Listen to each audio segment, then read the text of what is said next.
everybody, welcome to the next episode of Cross-Border Talks. I'm here today with my friend and colleague Małgorzata Kulbaczewska-Figat, a Polish journalist, and you can guess that our topic is very actual. It is the topic which is related to happenings in Poland, more precisely Polish parliamentary elections, which took place yesterday, and today we are getting the results. We don't know yet final results, but we still already know plus minus how looks the constellation of power, how the future of Poland can be formed. So we are going to discuss this today with the fact that we don't have the final results, and our analysis will be, in this sense, preliminary. So hello, Małgorzata, I greet you to Poland. Hello, hello. Hello, and I have the first question for you, which would be, I think everybody will be interested in this, it's quite important. It's about the campaign, because at least I was seeing a campaign through the lenses of the Czech media, also through the lenses of the international media, and it seems to me that it reminded me the campaigns we know from Slovakia, from the Czech Republic, very emotional, very much based on the emotional topics, very much, coming with this mythical fight, evil against good. So how you would characterize the campaign in Poland, and what were the most important political topics which were part of the campaign? Thank you for your invitation to speak today on Cross-Border Talks in this special format. And yes, indeed, it was a fight between good and evil forces. Who is on the good side, the voters were to decide for themselves, because both of the most important political forces portrayed their rivals as somebody who just don't wish well for Polish society and whose coming to power will be a total fail for a majority of Polish society. So the ruling party, Law and Justice, or PiS in Polish abbreviation, claimed that they protect Polish people's safety, that they claim that they defend our sovereignty against Germany, against European Union, and also they defend our security from illegal migration, from Russian invasion that could fall on us at any point, that they secure our position in international alliances.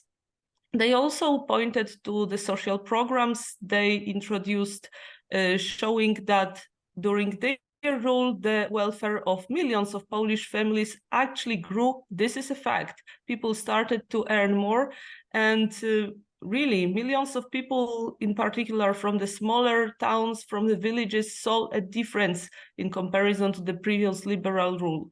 So basically the PiS message was that if you don't vote for us, then the country will be overrun by illegal migrants, the criminality will rise, we will not be defended by anybody because our rivals don't care about Polish army. And last but not least, we will not serve our own Polish interest, but rather the interest of the European Union and or Germany, which is basically the same in their interpretation.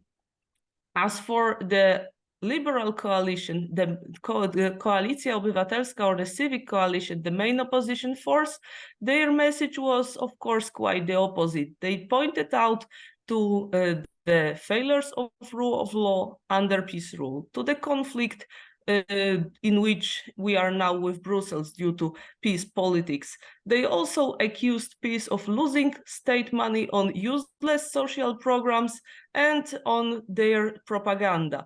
And here also they are right to a certain degree. Indeed, under PiS we saw how the state media were changed into a center of pro-government propaganda. We saw PiS taking over regional media to spread their messages on a bigger scale. We also saw PiS manipulating with the court system, which led to conflicts with the European Union and which ultimately blocked a portion of European funds from being paid to Poland, which is a big loss for a country recovering from the COVID crisis.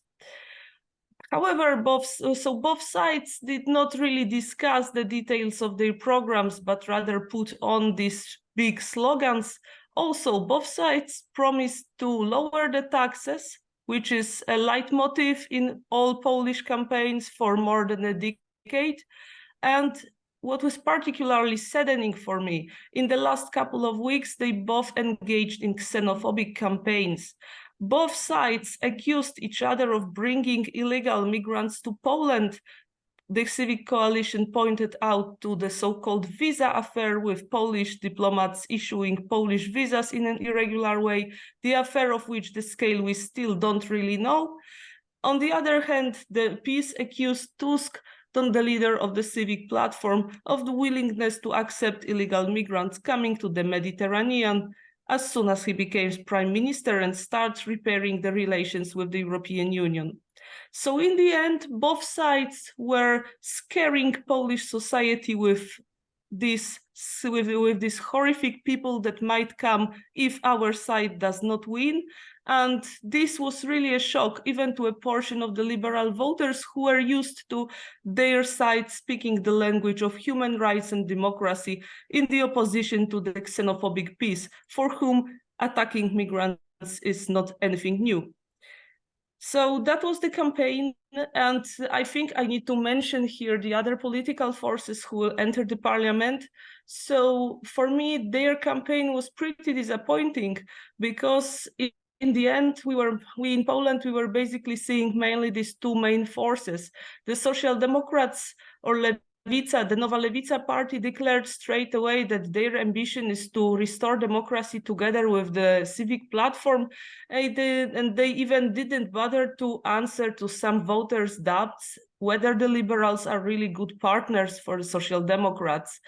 Szymon Hołownia, a moderate Catholic politician, Trzecia Droga, in alliance with the agrarian party PSL, first attempted to be an alternative for everybody. The Trzecia Droga, meaning the third way, also suggests this, but in the end he ended up also as Tusk's ally, who is particularly worried about the democracy in Poland.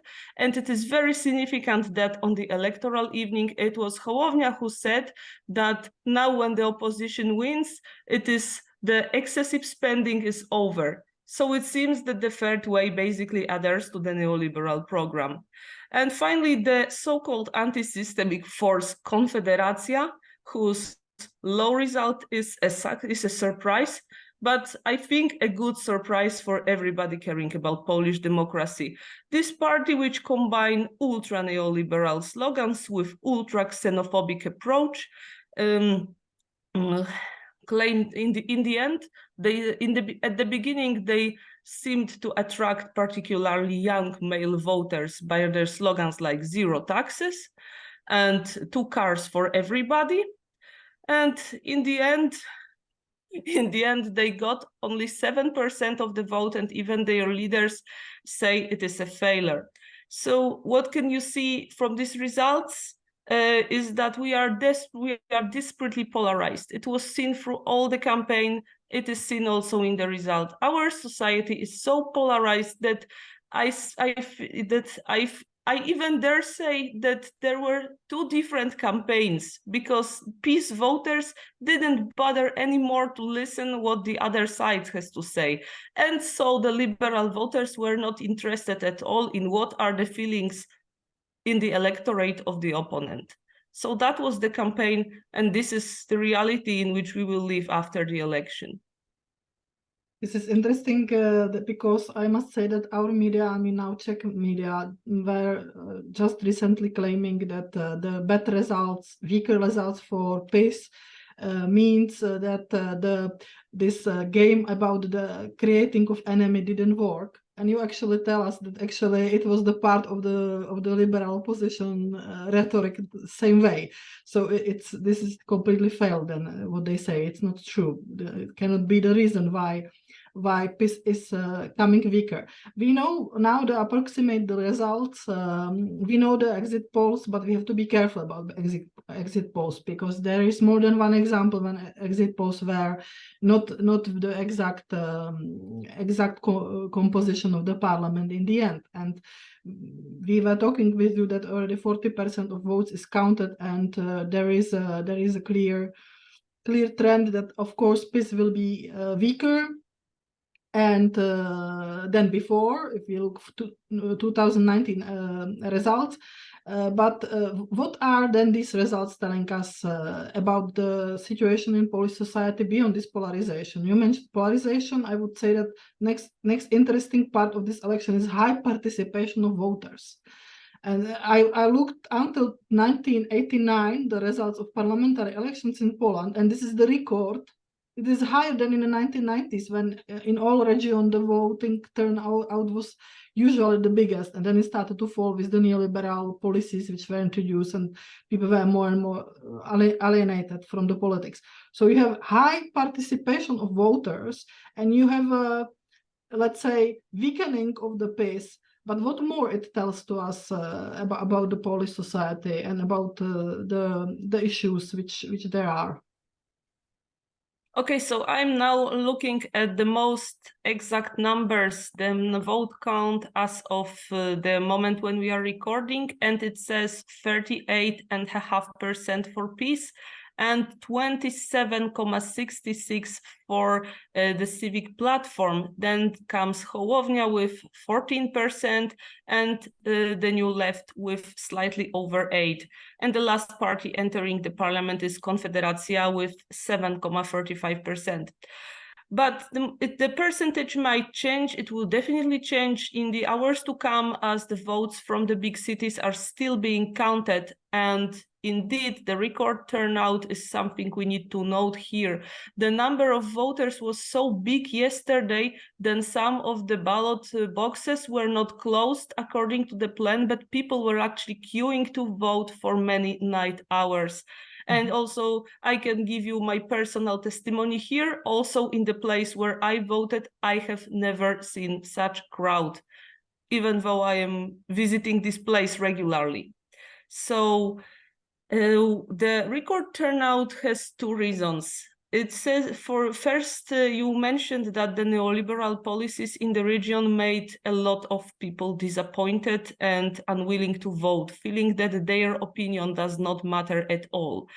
Peace actually made a lot of people believe that their opinion is very important, that their position, their views are really important to the government, and that there is no shame in expressing these positions, the sovereignist, the patriotic, the anti-European even positions. So also both sides worked very hard to encourage voters. As you said, they both mobilized their voters by saying this is an existential struggle. And it seems that both sides did believe that their participation will matter and will have a direct influence on their lives. Really, it is very important that a lot of peace voters were really worried that if Tusk and Civic platform comes to power, then they will again struggle with low wages, they will again struggle with lack of jobs, and again, there will be no development for the non-metropolitan Poland. On the other hand, a lot of liberal voters were convinced that if they don't stop peace now, Poland will become a dictatorship, the opposition parties could be dissolved, and people who think differently than the patriotic government will be proclaimed enemies of the people and, well, I don't know, deported from Poland or put into prison. And really, peace gave us some indications that they might be thinking about such a scenario. Really, if you remember the infamous actually, law on Russian agents that was discussed this summer, you might remember that peace actually suggested that anybody who might have some connections to Russia, which were very, very, very incorrectly defined, might actually be eliminated from public life. And this could refer even to Donald Tusk, who was the prime minister of Poland and tried to have better relations with Russia in a totally different international context, incomparable to what we have today. So both sides had their very strong motivations to go. And also I need to credit here the non-governmental organizations who did really a lot to show people that a single vote can matter, because in many cases in previous elections, those were just a couple hundred or even a dozen of votes, which decided on which party gets a seat in this or that region of the country. So the campaign on mobilizing voters was very efficient of both sides.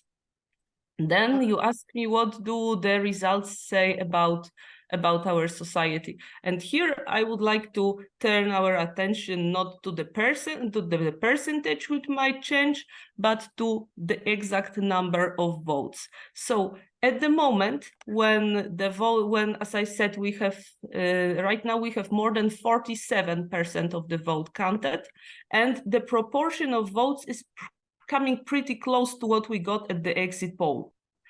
But what is most important is that there are more than 3 million votes for peace as of now, and there are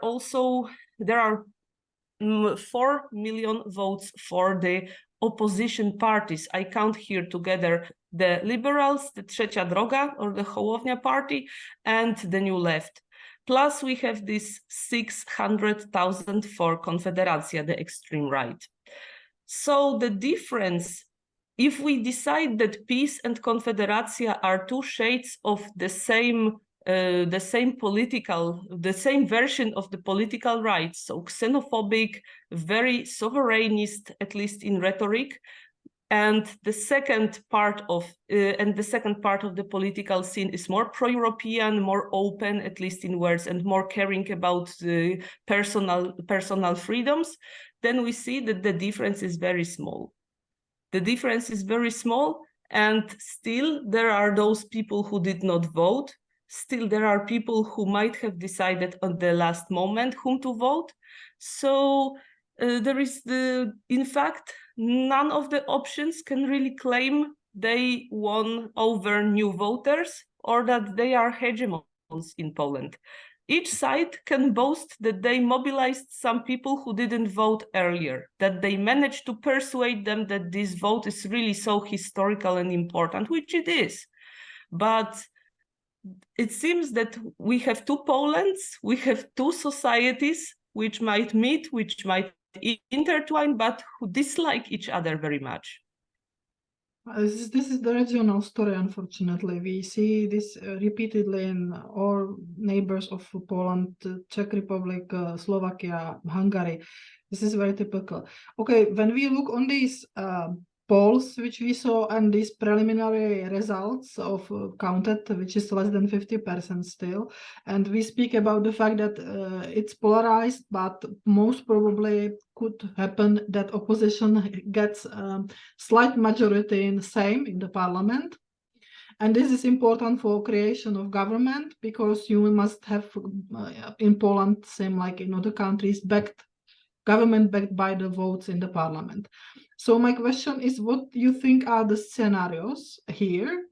Because as I understood, President Duda, who is an ally of PiS, already said that if the PiS is the strongest party, which suggests the polls and suggests the preliminary election result, then it will be today's Prime Minister Morawiecki who will be first to try to form government.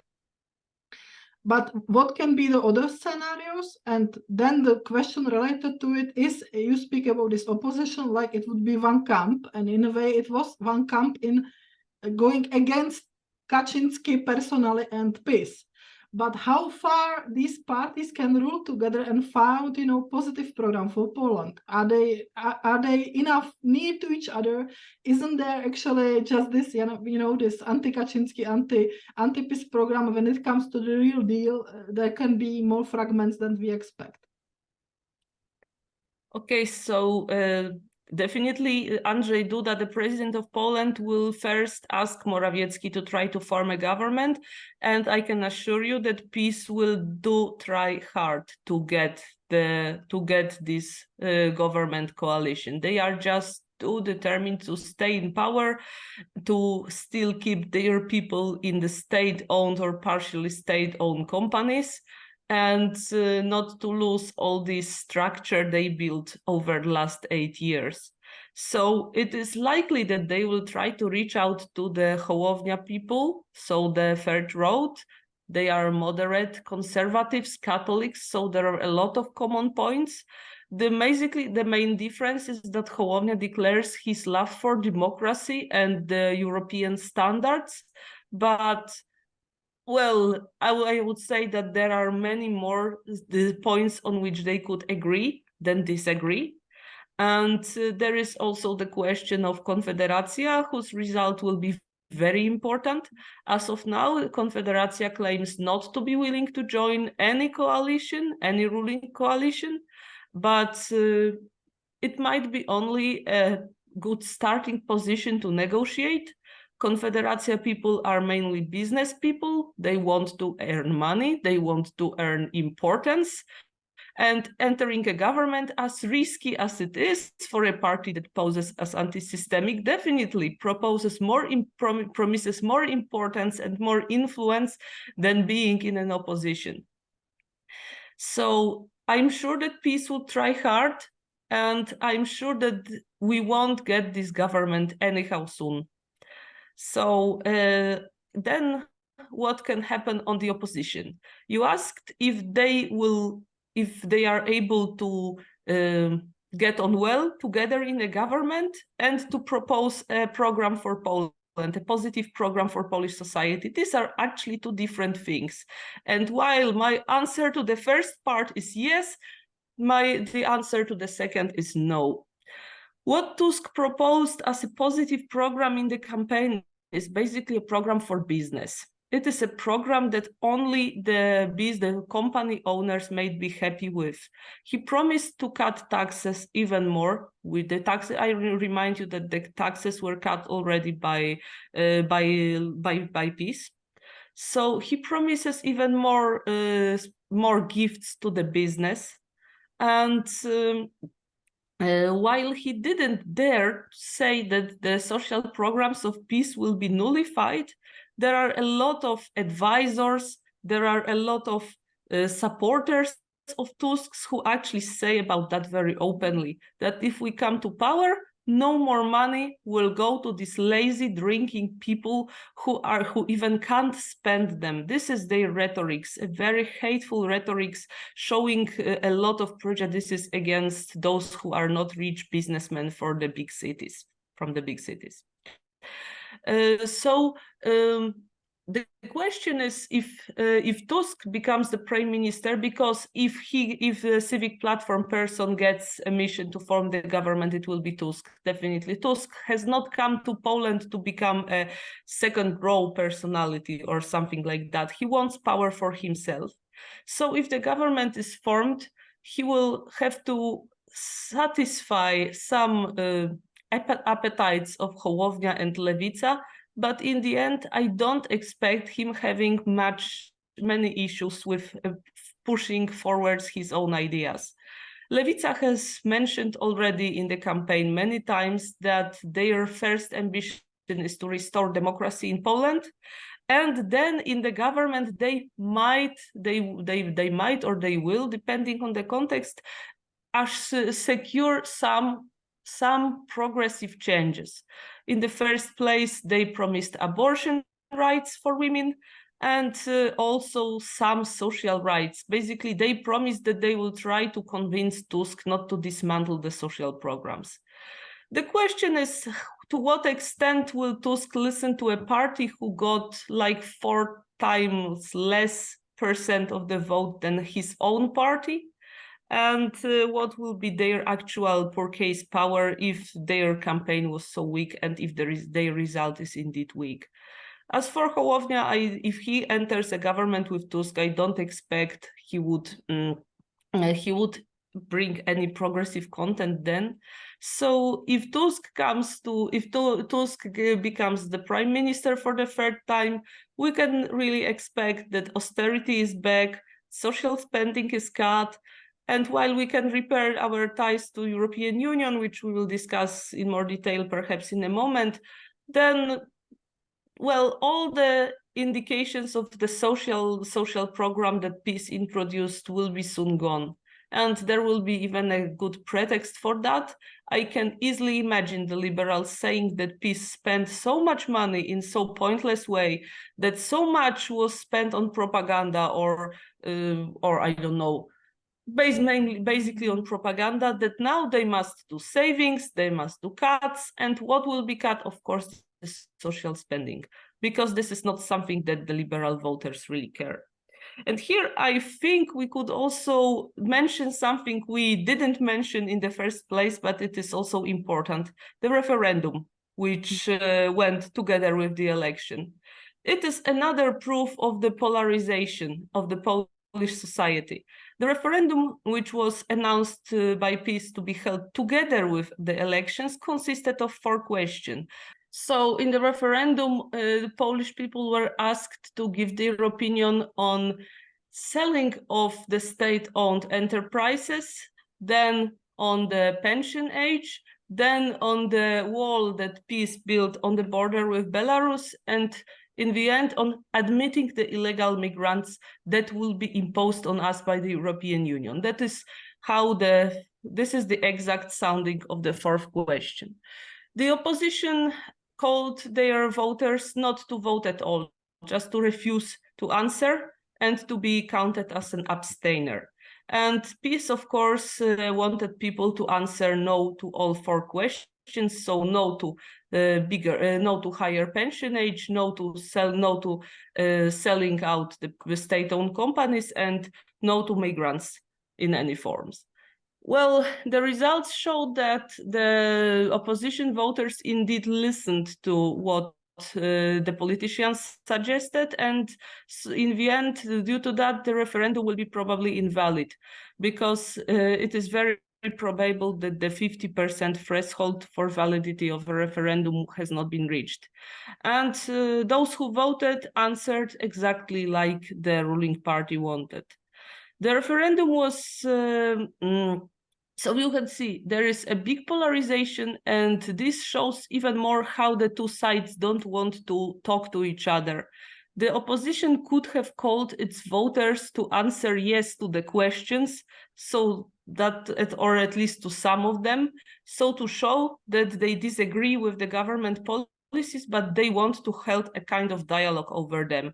But instead, they decreed that the questions were stupid and that no intelligent person could even bother entering a discussion. While it is partially true, because I think that the European Union will pressurize Poland to admit migrants sooner or later, or that the question on the pension age is related to the migrant question, because our social security will collapse if we don't get foreign workers. This has been counted by our social security. I don't think that abstaining from a debate is really a democratic strategy. If they were standing for democracy, they should have presented their arguments and tried to discuss the thing, tried to determine what do people think in the end. So, yeah. No, I just wanted to react on this, because I think that who knows if what we will see in these 4 years, if Tusk became prime minister, what will, for example, be his answer on the question about privatization of public property, because as we know, neoliberals usually want to privatize everything what is possible. So in this sense, I understand why they didn't want to hear the answer. What would the Polish said as an answer to this question, for example? Okay, you already mentioned the migration issue and the European policies and relation to the European Union. By the way, in the Czech Republic, what was specifically resonated was at some part of a campaign, there was a video clip in which was Kaczynski, the chairman of PiS, talking with a fictive ambassador of Germany. And there was a clear anti-German tone. By the way, in our media, Polish journalist was talking and saying that we Czechs, we don't understand what does it mean use this German card in the election, and we were like smiling, saying we actually do, but whatever. But this is important thing that we know what is the policies of PiS, and now what do you think is going to be the policies of Tusk? Tusk was, of course, he is coming from the European Union. Actually, he was very high-ranking. In a very high-ranking position of the European Union, and he will have definitely other approach to many issues than PiS has.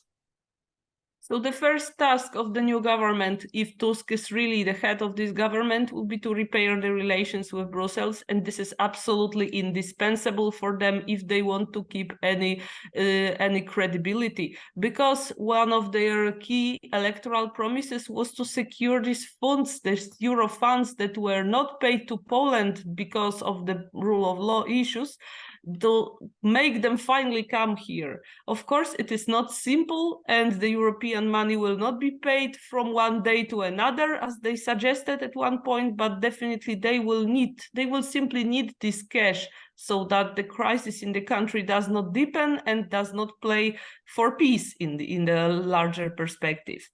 So this repairing the relations with Brussels seems the absolutely essential task for peace.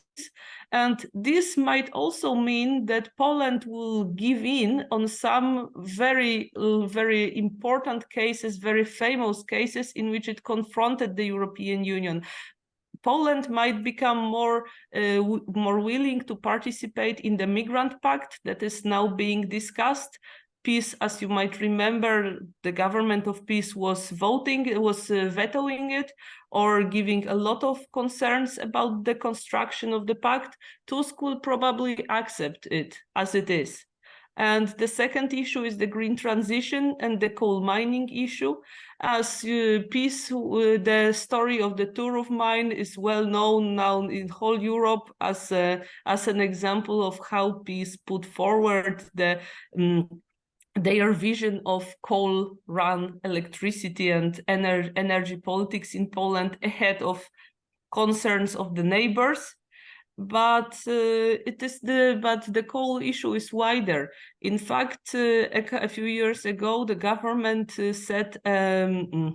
signed so-called social contracts with the hard coal miners of Silesia, which included a calendar of closing down of different mines. The calendar has not been upheld.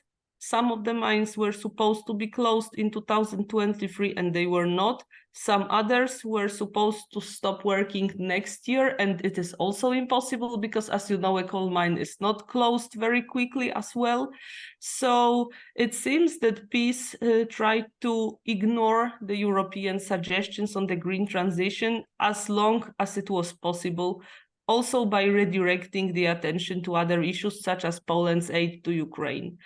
I'm sure that Tusk will go more in line with the European position, which might not be also good news for local communities in Silesia, because as much as we need a green economy, we also need to secure just transition for hardworking people who are not guilty of the fact that their industry is polluting the environment. And Tusk does not care about workers at all. He showed it many times. Also, in this campaign, he didn't show in any way that he actually understood that working people are very important for any country's economy and they deserve respect. So here I am really afraid that living people will be sacrificed in the process of repairing Poland-Brussels ties. And well, you mentioned Germany, and here Tusk's reputation as a pro-German politician is not exaggerated at all, and he will definitely work on repairing these ties as well. As for other important international issues, Polish alliance with the United States, the military and political alliance is something untouchable right now in Polish politics. In the context of Russian invasion of Ukraine, nobody will dare to criticize it. Even some of the left-wing politicians who used to be more skeptical about the NATO and about Polish subordination in foreign policy to the US aims in Central Eastern Europe, even then they were saying that they were wrong all the time, and that Poland must must keep the alliance with the US because this is our security guarantee. So here, definitely no change on the side of Tusk. I don't expect it at all. The interesting question is how would he deal with Ukraine? And here probably what happens in the US will find a reflection also in Poland's behavior. And also, will he keep strengthening the regional ties that peace tried to build, even with the Free Seas Initiative, which came from the peace environment? And here I'm afraid that Tusk's politics will be more of the liberal standard. So trying to prove to the West, to the core of the European Union, that we are their best. We are their best students, we are their best followers, and while it is unworthy to do business with such shady countries as Bulgaria or, I don't know, or Slovakia after the last elections, definitely Poland is a reliable partner. And I can even imagine that Tusk might try to regain the position that Poland always tried to get as an advocate of Belarus and Ukraine in Brussels, so that Poland gives aid to Ukraine and has a say in the perspective of Ukraine's European integration. But this will be very hard to get, in fact, as just too many countries are now planning to invest in Ukraine and profit from the reconstruction, so that our voice suddenly would get so important. Besides, I would say here the integration of Ukraine will be a hot issue when it comes to the structure funds and other things, because it will diverse the funds from the countries like Poland to Ukraine. So the reality can be a bit different than they think. We will see, of course, how it will develop. Małgorzata, I thank you for your time. I think we analyzed what we could at the given moment from the Polish election, and we will see the results, and maybe we will return to the topic in a while afterwards. So thank you for your time. We also thanks all our listeners and all our audiences for their time. Hopefully we were not boring you too much. And I will remind that Cross Border Talks is on YouTube. It's on several other platforms, also on social media. And don't forget also visit our website where you can find a lot of interesting stuff, I think, in written form. So have a nice afternoon, everybody. You especially, Małgorzata. And thank you. Goodbye, everybody.